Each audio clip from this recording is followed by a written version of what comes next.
That's Cherie Currie with the cover of the Monroe's What Do All the People Know? It's on her new Blvds of Splendor album, and she's on with us to talk about it. Welcome back to Revenge of the 80s Radio, Cherie. Oh, Chris, thanks for having me again. As many of you who listen remember, Cherie was on with us last year with Brie Darling to talk about Motivator. That was a great collaboration. How was the tour? It was a lot of fun. It really was. We got to play there in New York, and it was just a gas. It really, really was, Chris.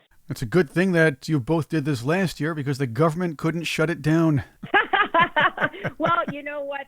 I'm sure I've got a tour on Blvds of Splendor. Of course, it's such a rockin' album, and it goes to my roots. So this is a tour that has to happen when everything is open and good. Blvds of Splendor was in the works back in 2006, and I believe possibly before, but that's when, and I remember this from you posting about it on social media, you had that accident, that terrible accident when you were working on your chainsaw sculptures. Right. Well, this album actually started in 2010 when Matt Sorum and I met, and he would open with me for Joan Jett at the Pacific Amphitheater in March of 2010, and he just felt like we needed to make a record, so we went into his studio within a week of opening for Joan, and we started making this record. So yeah, I did tour. I was in New York as well, trying to kind of force the hand to get this record out in 2014. But Blackheart didn't feel it was the right time, I guess. And then, yes, I did have an accident in 2016 that sidelined me for a year. And I made a record with Kim Fowley and my son Jake, Reverie, before Kim passed away terribly.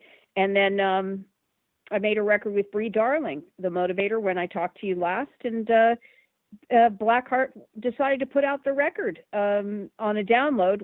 I think this is a worldwide download, but they did release it as well on vinyl for Record Store Day last year.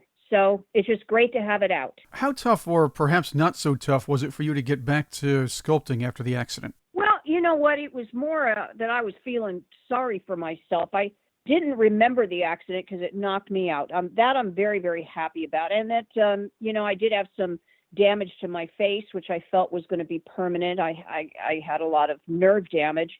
So it took a year for me to get physically where I felt more comfortable being in, doing interviews or things like that, especially being on camera. But I'm back to 100% now. But it was a rough road. It was, when you feel sorry for yourself, you do stupid things. And I really kind of just buried myself in some, self-loathing and a little bit of, it was a bad year for me, for sure. Well, this is a very good message for people who might be listening now that may have lost a job or some opportunities or something happened after the coronavirus shutdowns. Don't feel sorry for yourself. Get back out there or be ready for it when the opportunity comes around again, or just don't feel sorry for yourself. That's really a good message. Yeah, it is. It is, Chris, because, boy, it certainly will take you down some dark roads. And if I could do it all over again, even though I'm grateful that I survived, because I really could have been killed. There's no doubt about that. If I would have just known that what was just a handful of years up in my future there, I wouldn't have wasted a year sitting and feeling down about it. It's pretty miraculous, some of the things that have happened since then.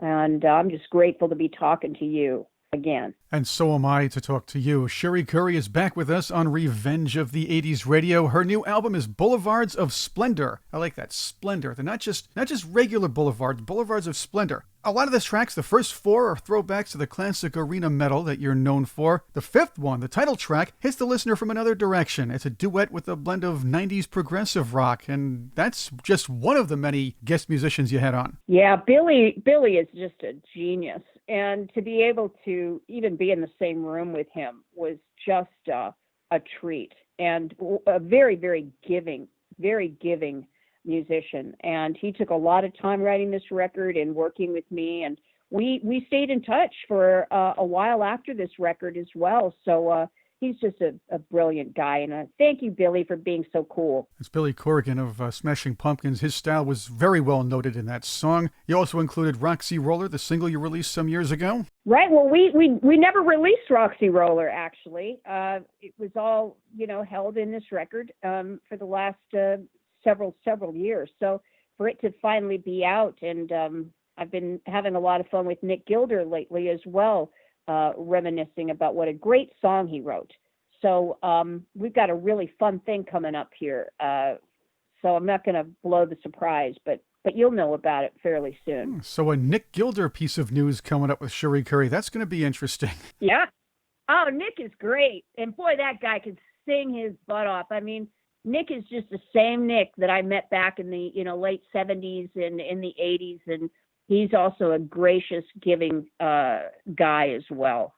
So it's so nice to see that in this business because you don't always get a chance to see it. Cherie Currie is with me on Revenge of the 80s Radio. We're talking about the new album, Blvds of Splendor from Cherie, and it's been in the works for a long time. It's out. Some of the other stuff on the album, before we get to the remake of Queens of Noise, you had a really cool guitar-heavy cover of Dragging the Line, sort of a new interpretation of it. Yeah.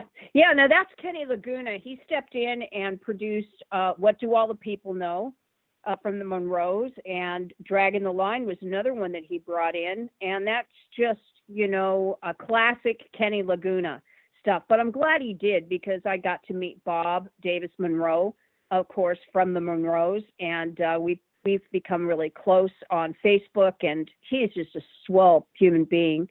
And Dragging the Line was fun, too. Of course, with What Do All the People Know, we heard the new wave power pop side of Cherie Currie.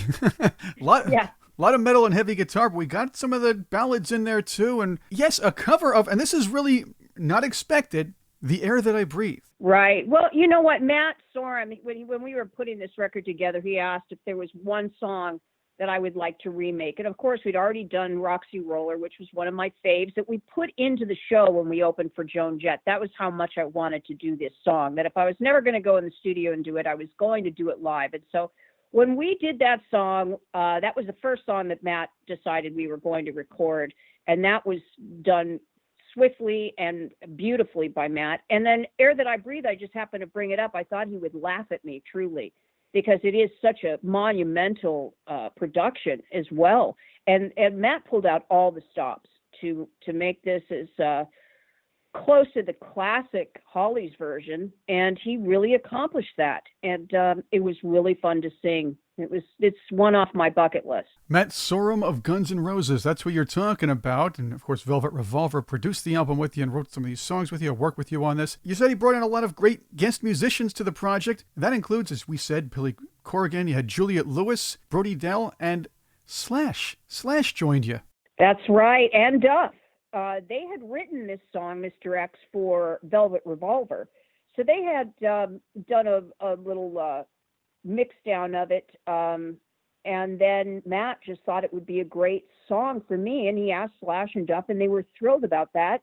And the guys went in and made it happen. And it's really cool that Slash has it as one of his top 10 collaborations to do this song with me. And so that means a lot because it meant a lot to him too. And it is a great, great rock and roll, balls to the walls tune. Another fun thing about Blvds of Splendor was the movie Cherie worked with the real Cherie in this one. Oh, yeah. Yeah, Dakota. Oh, my God. Well, she's one of my favorite actors and has been since I saw her beautiful little face as a kid. And, even War of the Worlds, she's done so many films that I have just, TiVo'd and saved and watched throughout my lifetime. I mean, since her lifetime, really. And so she's been my favorite actor. And for her to play me was just an absolute miracle in my mind. And she did a fine job. So here's something interesting too, Cherie. When you were younger, you were probably in the studio with a lot of rockers and producers that you thought, hey, I was a fan of these guys when I was a little younger. Now you're in the studio with people like Slash, who said he wanted to do a collaboration with you, Juliette Lewis, and people who listened to you over the years and thinking, wow, I'm a big fan of hers. I can't wait to do this album. Well, that's a shock to me because, I'm always a fan first. I think if I ever allowed myself to really sit down and ponder what was happening to me with these just iconic, to me, heroes of the 80s and, the 70s and even before that, Suzi Quatro, so on and so forth, to be able to be in their presence and to be able to really get to know them is just a wonderful experience for me. Cherie Currie is with me on Revenge of the 80s Radio. We're talking about the new album, Blvds of Splendor, and some other fun things. Cherie, talk about fandom. I know you're a fan of two musicians. Let's talk about them. First, your son, Jake Hayes. Heard some music from him. He's coming up. He's up and coming. How's he doing these days?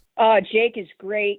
Unfortunately, Robert Hayes, my wonderful ex-husband, and Jake, they lost their house in the Woolsey fire. Their house was the first one to go there at Malibu Lake. So my son has been, ever since high school, he's lived with Bob because the better high schools are over there in Agora. But Jake has now moved home, and he's built a studio here. It's great to have him back.